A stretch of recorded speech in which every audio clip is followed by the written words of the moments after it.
Assalamualaikum warahmatullahi wabarakatuh.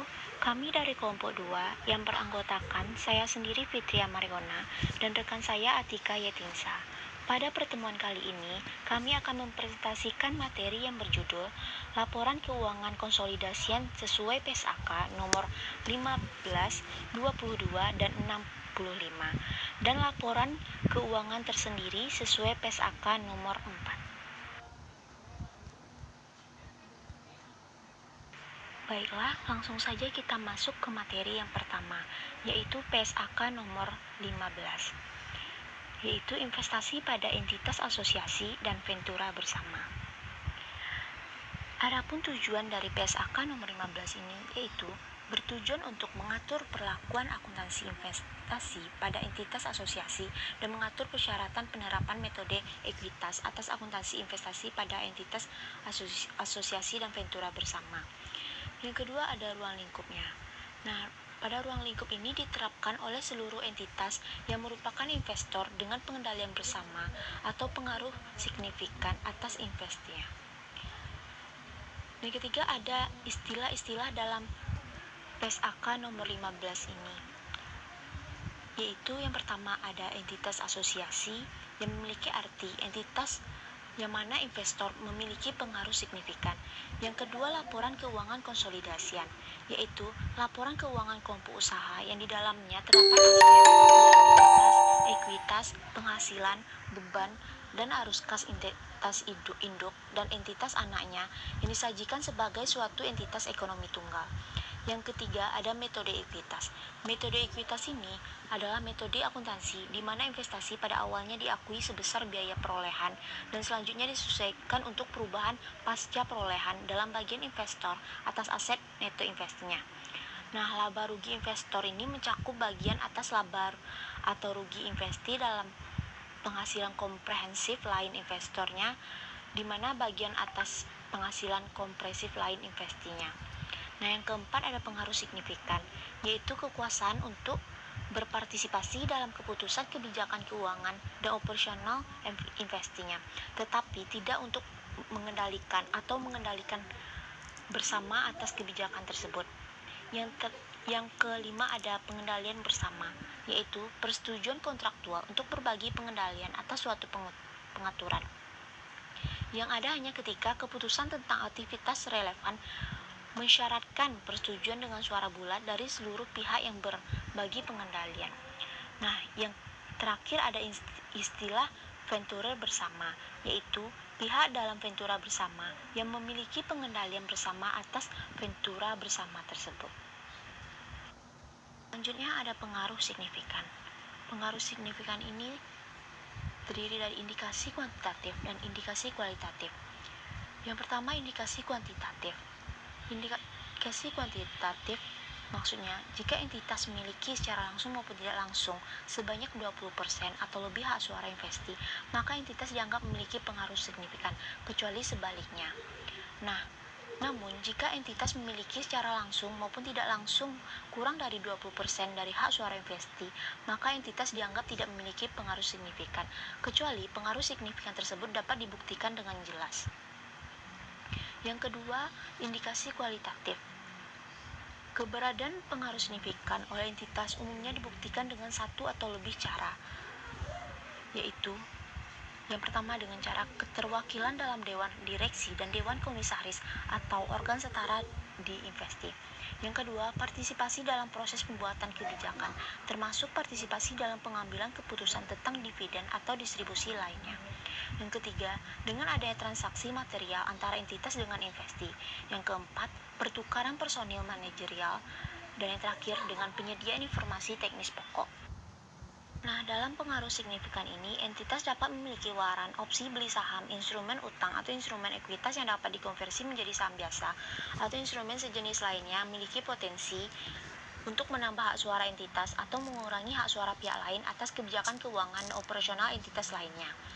Dan keberadaan dan dampak dari hak suara potensial dapat dilaksanakan atau dikonversi termasuk hak suara potensial yang dimiliki oleh entitas lain dipertimbangkan ketika menilai apakah entitas tersebut memiliki pengaruh signifikan. hak suara potensial tidak dapat dilaksanakan atau dikonversi ketika hak suara tersebut tidak bisa dilaksanakan sampai dengan suatu tanggal di masa depan atau sampai terjadinya suatu peristiwa di masa depan.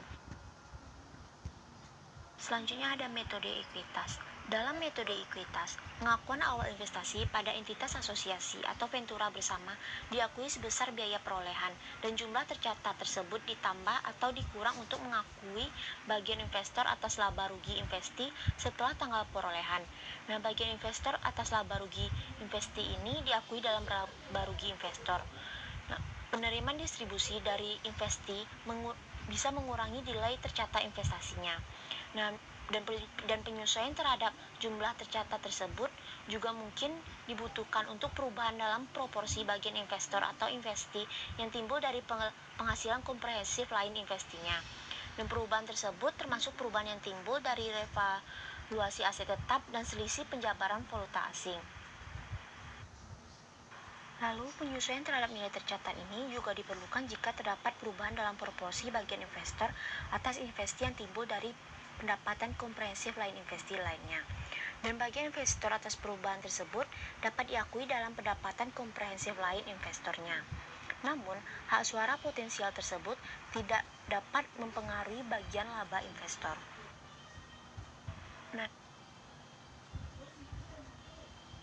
Nah, perubahan status entitas asosiasi menjadi ventura bersama. Di sini tuh, jika investasi pada entitas asosiasi berubah menjadi ventura bersama atau investasi pada ventura bersama berubah menjadi entitas asosiasi, maka entitas melanjutkan penerapan metode ekuitas dan tidak perlu lagi mengukur kembali kepentingan yang tersisa.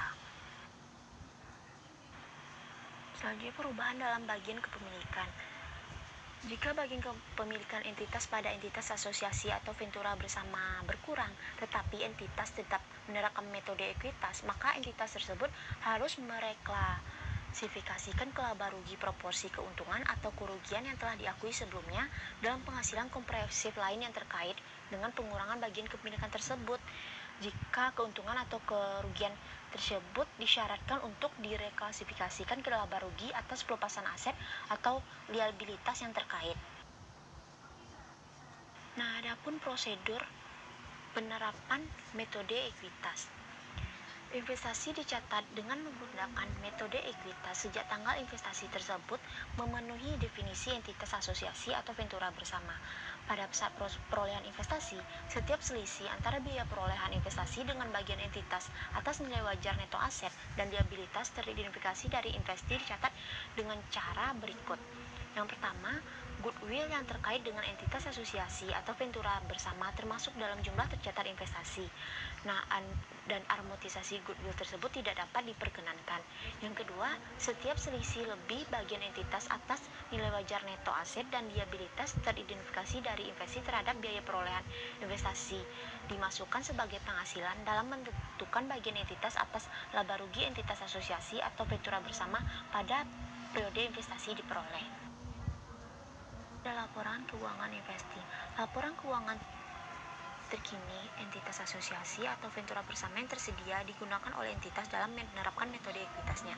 Namun, jika akhir periode pelaporan entitas berbeda dengan entitas asosiasi atau ventura bersama, maka entitas asosiasi atau ventura bersama tersebut harus menyajikan laporan keuangan dengan tanggal yang sama dengan laporan keuangan entitas, kecuali hal tersebut tidak praktis. Namun, jika penyamaan tanggal tidak mungkin untuk dilakukan, maka laporan keuangan dapat disusun pada tanggal yang berbeda.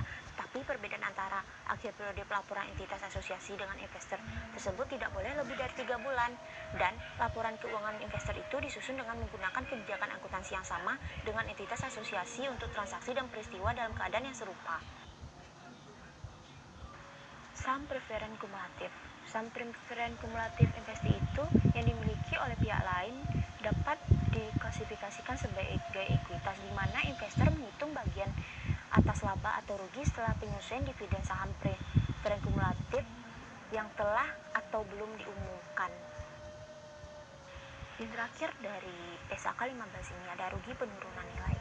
Di sini maksudnya, setelah menerapkan metode ekuitas, termasuk pengakuan kerugian entitas asosiasi atau ventura bersama, maka entitas harus menerapkan persyaratan dalam PSAK 55, yaitu instrumen keuangan, pengakuan, dan pengukuran.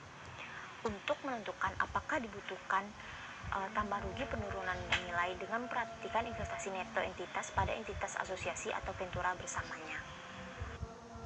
Di sini goodwill membentuk bagian dari nilai tercatat investasi pada entitas asosiasi atau ventura bersama tersebut, namun tidak diakui secara terpisah dan tidak dilakukan pengujian penurunan nilai secara terpisah dengan menerapkan persyaratan pengujian penurunan nilai goodwill sesuai dengan PSAK 48.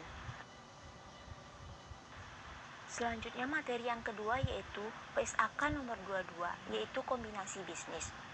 Adapun tujuan dari PSAK 22 ini yaitu bertujuan untuk meningkatkan relevansi, keandalan, dan daya banding dari informasi yang disampaikan entitas pelapor dalam laporan keuangannya mengenai kombinasi bisnis dan dampaknya. Untuk mencapai tujuan tersebut, pernyataan mengenai tujuan ini mengatur prinsip dan persyaratan tentang bagaimana pihak pengakuisisi, yaitu yang pertama mengakui dan mengukur dalam laporan keuangan aset teridentifikasi yang diperoleh, liabilitas yang diambil alih, dan kepentingan non pengendali dari pihak yang diakuisisi. Yang kedua, mengakui dan mengukur goodwill yang diperoleh dari kombinasi bisnis atau keuntungan dari pembelian dengan diskon, dan mengatur informasi yang diungkapkan yang memungkinkan pengguna laporan keuangan mengevaluasi sifat dan dampak keuangan dari kombinasi bisnis. Yang kedua, ruang lingkupnya.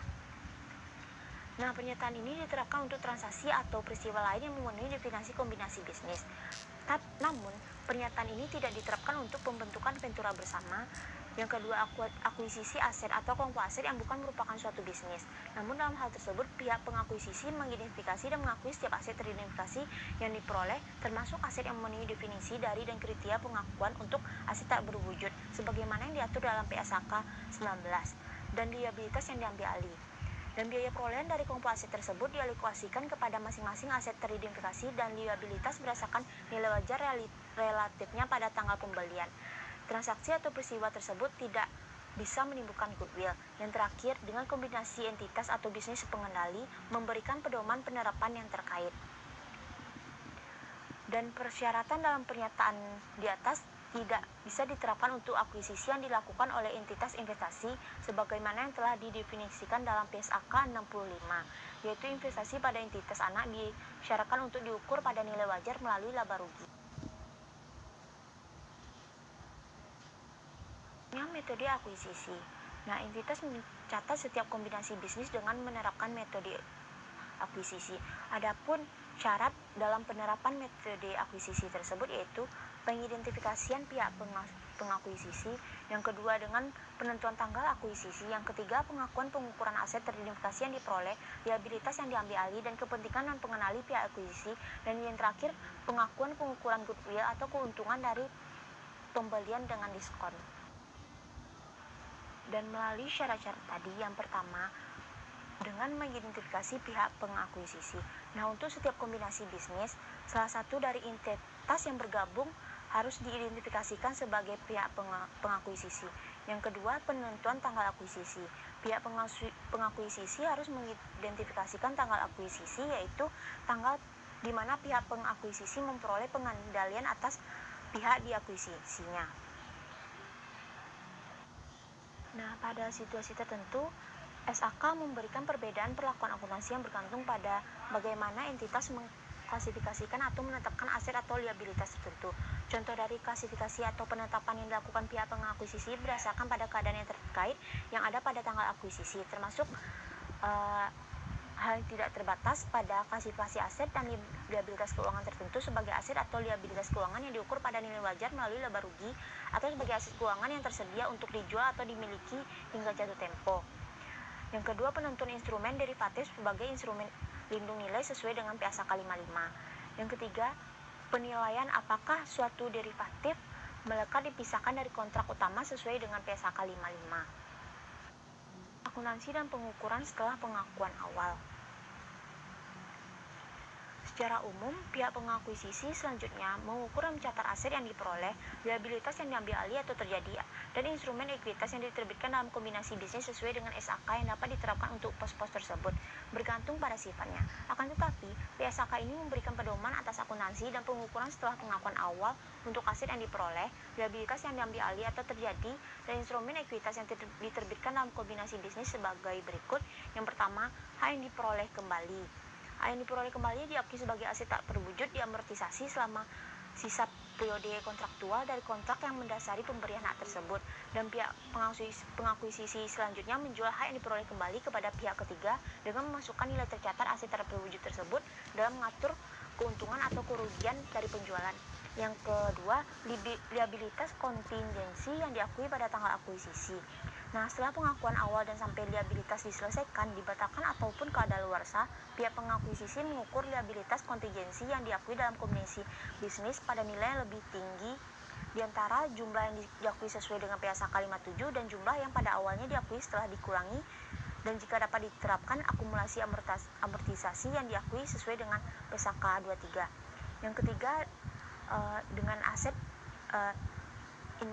identifikasi. Pada setiap akhir periode pelaporan selanjutnya, pihak pengakuisisi mengukur aset indemnifikasi yang diakui pada tanggal akuisisi dengan dasar yang sama dengan liabilitas atau aset yang dijamin. Terakhir, ada pengungkapan. Di sini pihak pengakuisisi mengungkapkan informasi yang memungkinkan pengguna laporan keuangan dapat mengevaluasi sifat dan dampak keuangan dari kombinasi bisnis yang terjadi selama periode pelaporan berjalan atau setelah akhir periode pelaporan, tetapi sebelum tanggal laporan keuangan diotorisasi untuk diterbitkan. Nah, pihak pengakuisisi mengungkapkan informasi yang memungkinkan pengguna laporan keuangan untuk dapat mengevaluasi dampak keuangan dari penyelesaian yang diakui pada periode pelaporan berjalan yang berhubungan dengan kombinasi bisnis yang terjadi pada periode tersebut atau periode pelaporan sebelumnya. Langsung masuk ke materi yang ketiga, yaitu PSAK nomor 65, yaitu laporan keuangan konsolidasian, dengan memiliki tujuan untuk menetapkan prinsip penyusunan penyajian laporan keuangan konsolidasian ketika entitas mengendalikan satu atau lebih entitas lainnya. Adapun pencapaian tujuannya yaitu yang pertama, mencarahkan entitas induk yang mengendalikan satu atau lebih entitas lain untuk menyajikan laporan keuangan konsolidasian. Yang kedua, mendefinisikan prinsip kendalian dan menetapkan pendalian sebagai dasar konsolidasi.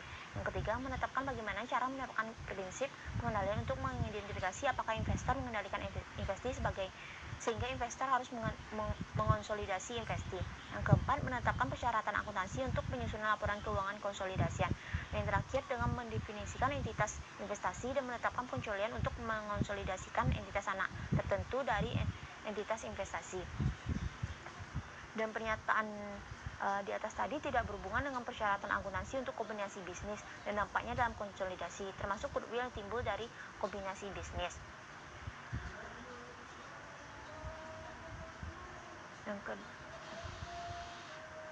Nah, adapun istilah-istilah di dalam PSAK nomor 65 ini. Yang pertama yaitu aktivitas relevan. Maksudnya di sini adalah aktivitas investi yang secara signifikan mempengaruhi imbal hasil investi. Yang kedua, entitas anak, yaitu entitas yang dikendalikan oleh entitas lain. Yang ketiga, entitas induk, yaitu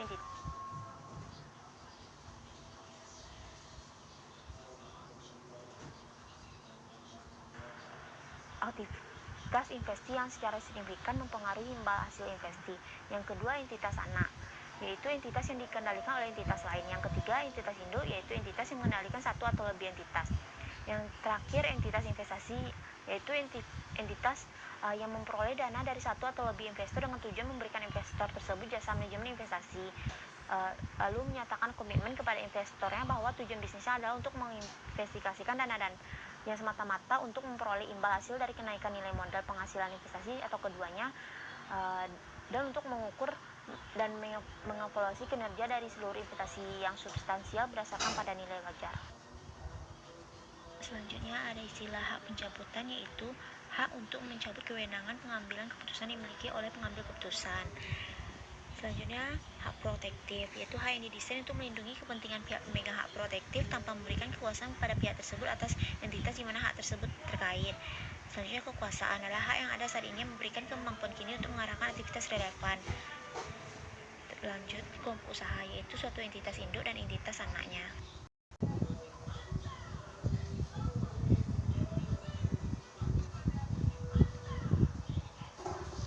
Baiklah, saya akan melanjutkan penjelasan materi selanjutnya, yaitu definisi istilah lampiran A. Yang pertama itu ada kepentingan non-pengendali. Kepentingan non-pengendali ini adalah ekuitas entitas anak yang tidak dapat diatribusikan secara langsung atau tidak langsung kepada entitas induk. Yang kedua itu ada laporan keuangan konsolidasian, yaitu laporan keuangan suatu kelompok usaha yang di dalamnya aset, liabilitas, ekuitas, penghasilan, beban, dan arus kas entitas induk dan entitas anak disajikan sebagai suatu entitas ekonomi tunggal. Selanjutnya yaitu pengambilan keputusan. Entitas dengan hak pengambilan keputusan merupakan prinsipal maupun agen untuk pihak lain. Selanjutnya yaitu pengendalian atas investi. Investor mengendalikan investi ketika investor terekspos atau memiliki hak atas imbal hasil variabel dari keterlibatannya dengan investi dan memiliki kemampuan untuk mempengaruhi imbal hasil tersebut melalui kekuasaannya atas investi.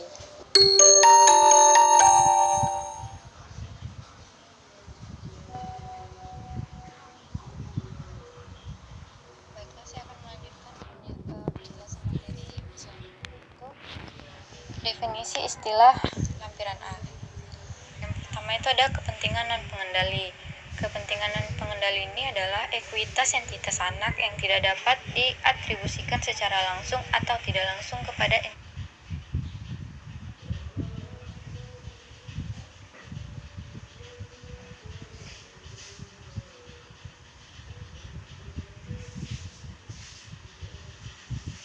Selanjutnya itu pengendalian.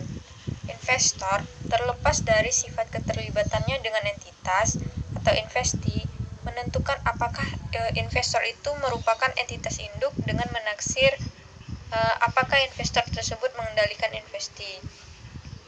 Mengendalikan di sini yaitu investor itu mengendalikan investi jika dan hanya jika investor tersebut memiliki seluruh hal berikut ini. Yang pertama itu kekuasaan atas investi, terus exposure atau hak atas imbal hasil variabel dari keterlibatannya dengan investi. Yang ketiga itu kemampuan untuk menggunakan kekuasaan atas investi untuk mempengaruhi jumlah imbal hasil investor. Selanjutnya itu pengendalian. Investor, terlepas dari sifat keterlibatan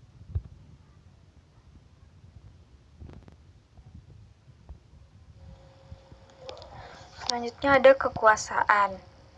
Memiliki kekuasaan kemampuan untuk mengarahkan aktivitas relevan, yaitu aktivitas yang signifikan mempengaruhi imbal hasil investi. Kekuasaan timbul dari hak. Berarti di sini maksudnya itu penilaian kekuasaan mulai ketika berasal dari hak suara yang diberikan oleh instrumen ekuitas. Terus penilaian kadang kompleks dan mensyaratkan lebih dari satu faktor yang harus dipertimbangkan. Selanjutnya itu investor dengan kemampuan kini untuk mengarahkan aktivitas relevan memiliki kekuasaan meskipun hak untuk mengarahkan belum dilaksanakan. Nah, bukti investor mengarahkan aktivitas relevan itu dapat membantu menentukan apakah investor tersebut memiliki kekuasaan, namun bukti tersebut tidak dengan sendirinya meyakinkan. Selanjutnya ada kekuasaan.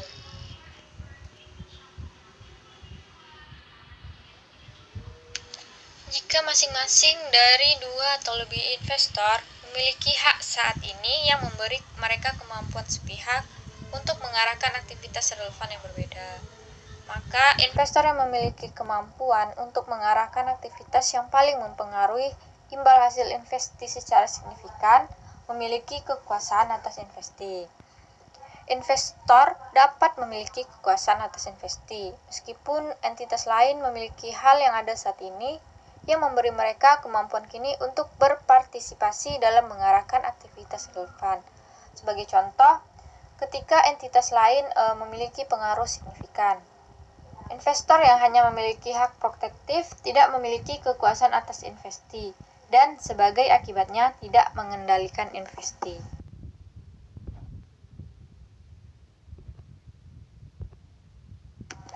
Jika masing-masing dari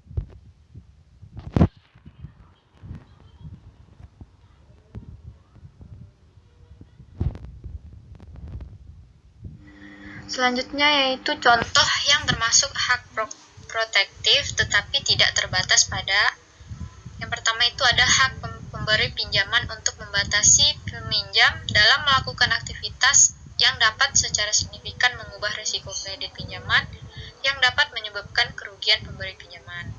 Yang kedua itu hak pemilik kepentingan non pengendali dalam investasi untuk menyetujui pengeluaran modal yang lebih besar dari yang diperlukan dalam kegiatan usaha normal atau untuk menyetujui penerbitan instrumen ekuitas atau utang. Yang terakhir yaitu hak pemberi pinjaman untuk mengambil alih aset dari peminjam jika peminjam gagal memenuhi ketentuan spesifik pembayaran kembali utang.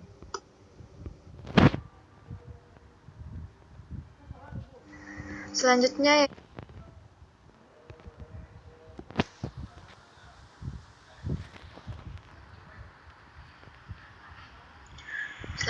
itu ada imbal. Investor terekspos atas imbal hasil variabel dengan investasi. Ketika imbal hasil investor dari keterlibatannya tersebut berpotensi untuk bervariasi sebagai akibat dari kinerja investasi. Nah, imbal hasil investor dapat hanya positif, hanya negatif, atau positif dan negatif. Meskipun hanya satu investor yang dapat mengendalikan investasi, lebih dari satu pihak dapat berbagi imbal hasil investasi. Sebagai contoh itu, pemilik kepentingan non pengendali dapat berbagi laba atau distribusi dari investasi.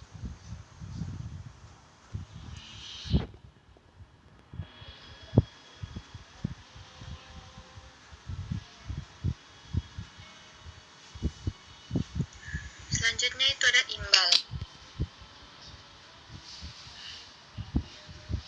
Selanjutnya masuk ke prinsipal dan agen.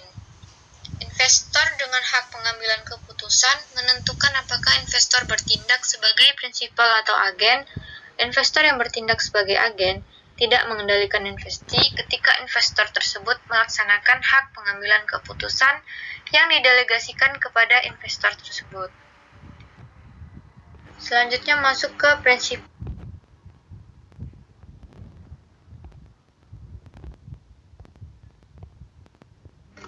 Selanjutnya ada persyaratan. Entitas induk menyusun laporan keuangan konsolidasian dengan menggunakan kebijakan akuntansi yang sama untuk transaksi dan peristiwa lain dalam keadaan serupa. Nah, konsolidasi atas investasi dimulai sejak tanggal investor memperoleh pengendalian atas investasi dan berakhir ketika investor tersebut kehilangan pengendalian atas investasi.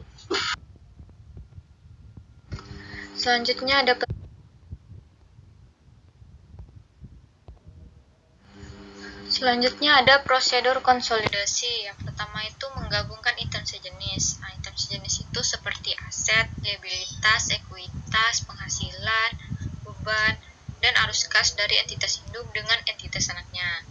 Yang kedua itu menghapus atau mengeliminasi jumlah tercatat dari investasi entitas induk di setiap entitas anak dan bagian entitas induk pada ekuitas setiap entitas anak. Dalam PSAK 22 kombinasi bisnis menjelaskan bagaimana menghitung setiap goodwill yang terkait yang sudah dijelaskan teman saya tadi.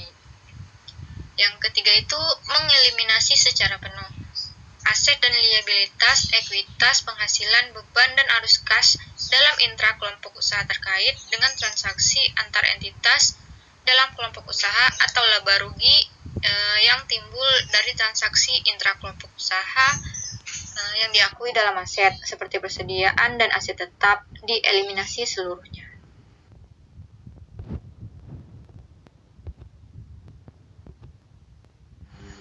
Selanjutnya ada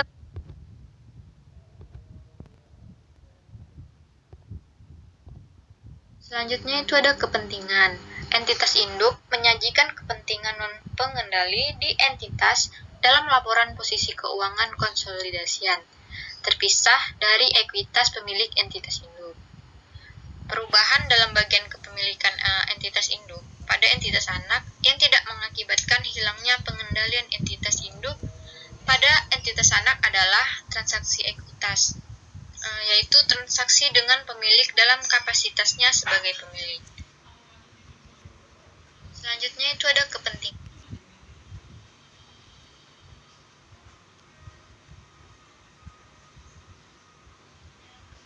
Pengendalian.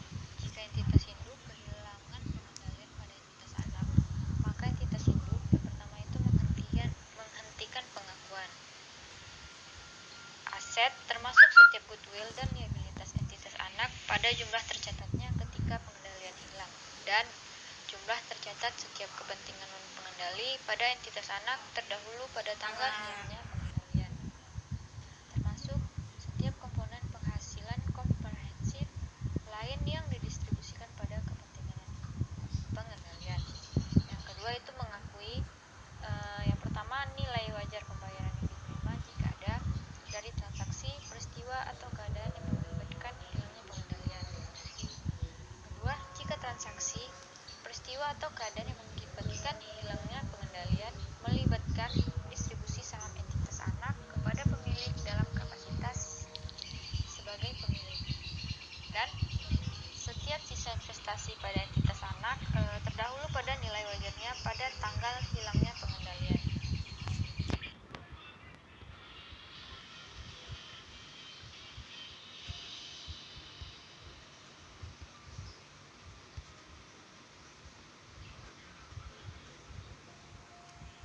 Klasifikasi laba rugi atau mengalihkan secara langsung ke saldo laba jika disyaratkan oleh standar akuntansi keuangan lain. Jumlah yang diakui dalam penghasilan komprehensif lain dalam kaitan dengan entitas anak.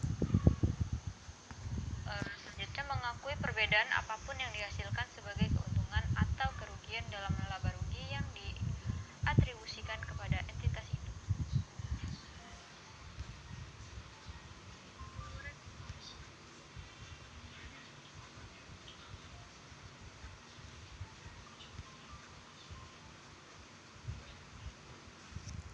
Penentuan apakah entitas adalah entitas investasi. Entitas induk menentukan apakah entitas induk adalah entitas investasi. Entitas investasi adalah entitas yang memperoleh dana dari satu atau lebih investor dengan tujuan memberikan investor tersebut jasa manajemen investasi.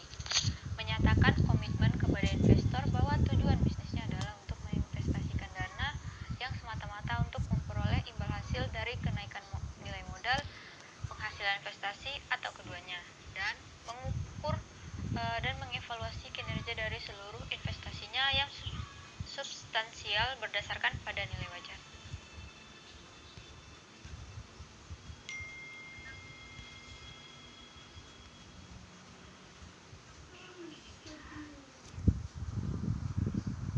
Pertimbangan dalam menilai apakah entitas memenuhi definisi entitas investasi. Karakteristik khusus entitas investasi yaitu memiliki lebih dari satu investasi, memiliki investor yang bukan merupakan pihak-pihak berelasi dari entitas, memiliki bagian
ke PSAK 4 tentang laporan keuangan tersendiri.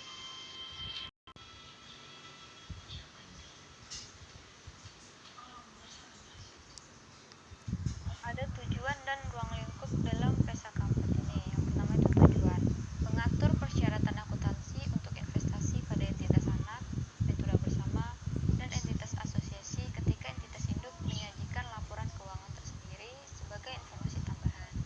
Ruang lingkupnya di sini yaitu diterapkan pada entitas induk yang menyajikan laporan keuangan tersendiri dalam mencatat investasi pada entitas anak, ventura bersama, dan entitas asosiasi.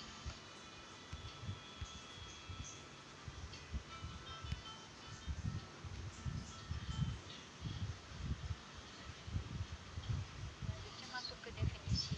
Laporan keuangan konsolidasian merupakan laporan keuangan suatu kelompok usaha yang di dalamnya aset, liabilitas, ekuitas, penghasilan, beban, dan arus kas entitas induk dan entitas anak disajikan sebagai suatu entitas ekonomi tunggal. Yang kedua itu ada laporan keuangan tersendiri.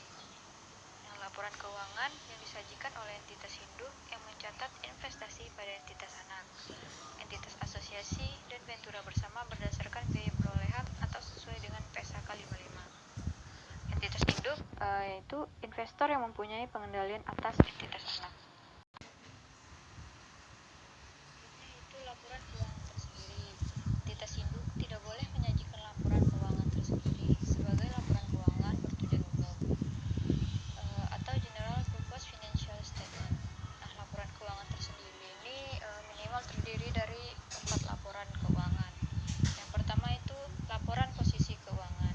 Nah, laporan posisi keuangan ini merupakan laporan yang melaporkan aset, liabilitas, dan ekuitas pada perusahaan tertentu pada saat tertentu untuk memudahkan analisis dalam memprediksi arus kas di masa mendatang. Yang kedua itu ada laporan laba rugi komprehensif. Nah, ini merupakan laporan keuangan yang mengukur seberapa besar keberhasilan perusahaan dalam periode tertentu. Yang ketiga itu ada laporan perubahan ekuitas. Tujuan pembuatan laporan ini yaitu agar perusahaan dapat menggambarkan peningkatan maupun penurunan dari aktiva bersih dalam periode tertentu dengan prinsip pengukuran tertentu. Yang keempat itu ada laporan arus kas. Nah, laporan arus kas ini laporan keuangan suatu perusahaan yang dihasilkan pada suatu periode akuntansi yang menunjukkan aliran masuk dan keluar uang kas perusahaan.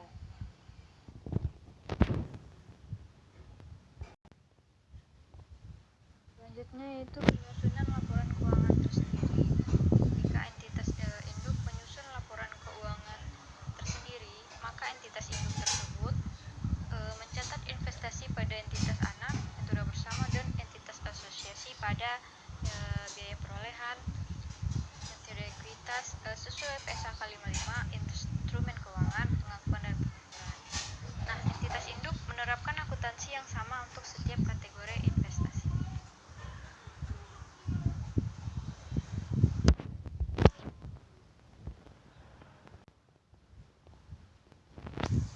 Dalam penyusunan laporan keuangan tersendiri, jika entitas induk juga sebagai investor atau funduner, maka dia bisa memilih itu sesuai dengan PSAK 15, investasi pada entitas asosiasi dan ventura bersama.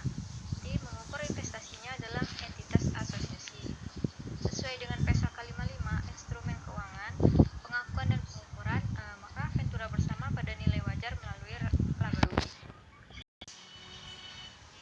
Maka entitas mencatat perubahan dari tanggal ketika perubahan status yakni pada biaya perolehan atau metode ekuitas atau pengakuan dan pengukuran. Nah, tanggal perubahan status diperlakukan sebagai tanggal akuisisi bawaan. Nilai wajar entitas anak pada tanggal akuisisi bawaan itu mempresentasikan imbalan bawaan yang dialihkan ketika mencatat investasinya. Selanjutnya itu penyusunan laporan keuangan tersendiri. Entitas mengakui dividen dari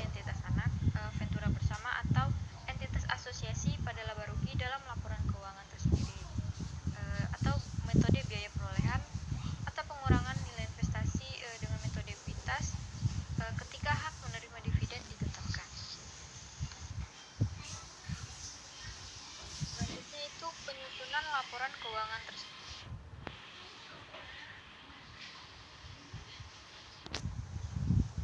Dalam penyusunan laporan keuangan. Nah, ketika entitas induk itu mengorganisasi struktur kelompok usahanya dengan membentuk suatu entitas induk baru sebagai entitas induk yang memenuhi kriteria berikut. Yang pertama, entitas induk baru memperoleh pengendalian atas entitas induk awal dengan menerbitkan instrumen ekuitas yang ditukarkan dengan instrumen ekuitas entitas awal. Yang kedua, aset dan liabilitas kelompok usaha baru dan kelompok usaha awal adalah sama segera sebelum dan setelah reorganisasi. Yang ketiga, pemilik entitas induk awal sebelum reorganisasi mempunyai bagian yang sama secara absolut dan relatif atas aset neto kelompok usaha awal dan kelompok usaha baru segera sebelum dan setelah reorganisasi. Entitas induk baru mencatat investasinya dalam entitas induk awal dalam laporan keuangan tersendiri, maka entitas induk baru mengukur biaya perolehan pada nilai tercatat atas bagiannya atas pos-pos ekuitas dalam laporan keuangan tersendiri entitas induk awal pada tanggal akuisisi. Sekian presentasi dari kelompok kami. Apabila ada kesalahan mohon dimaafkan. Assalamualaikum warahmatullahi wabarakatuh.